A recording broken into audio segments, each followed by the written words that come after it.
একবার ভাবুন, একটা পাথর যা ছুঁয়ে এসেছে অন্য গ্রহের মাটি, যা কোটি কোটি বছর ধরে মহাকাশের অন্ধকারে ভেসে বেরিয়েছে এবং একদিন পৃথিবীর বুকে এসে পড়ল, নিয়ে এলো এক অজানা রহস্যের গল্প। মিলিয়ন বছর আগে মঙ্গলের নিঃশব্দ মরুভূমিতে ঘটেছিল এক মহাবিস্ফোরণ। সেই ধ্বংসযজ্ঞের ধাক্কায় ছিটকে গেল এক টুকরো শিলা। ছুটে চলল অগণিত বছর, পার হলো কোটি কোটি কিলোমিটার, অবশেষে এসে পড়ল আমাদের গ্রহে, সাহারা মরুভূমির নিঃসঙ্গ বালুকা বেলায়।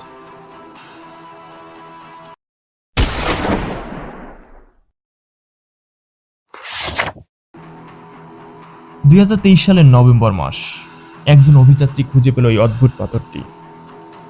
চেহারায় সাধারণ, কিন্তু ভিতরে লুকিয়ে আছে ভিন গ্রহের স্পর্শ।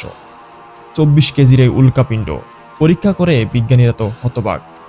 এটা কোনো সাধারণ উল্কা নয়, এটি এসেছে মঙ্গল গ্রহ থেকে। বিজ্ঞানীরা এর নাম দিলেন NWA-16788। ভিতরে রয়েছে এমন খনিজ যা মঙ্গলের বায়ুমণ্ডলের সাথে পুরোপুরি মিলে যায়। এটা যেন এক টাইম ক্যাপসুল, যেখানে লুকিয়ে আছে মঙ্গলের অতীত। হয়তো প্রাচীন জীবনের রাসায়নিক ইঙ্গিতও লুকিয়ে থাকতে পারে এর ভিতরে। সম্প্রতি বিশ্বের ধনী মানুষ আর সংগ্রাহকরা জমায়েত হলেন এক জায়গায়। শুরু হলো নিলাম। 2 মিলিয়ন, 3 মিলিয়ন, প্রতিযোগিতা বাড়তেই থাকলো। শেষ পর্যন্ত হাতুড়ি পড়ল $5.3 মিলিয়ন। এক গোপন ক্রেতার হাতে চলে গেল মঙ্গল গ্রহ থেকে আসা এই বিশাল টুকরো।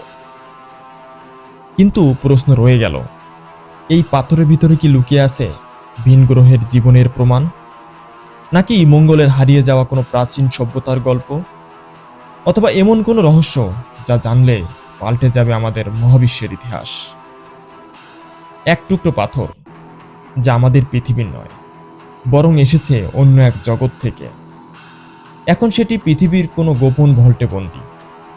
হয়তো একদিন এর ভিতর থেকে উন্মোচিত হবে মঙ্গলের আসল সত্যতা। আপনি কি মনে করেন এই রহস্যময় পাথরের ভিতরে কি সত্যিই লুকিয়ে আছে ভিন গ্রহের জীবনের চিহ্ন?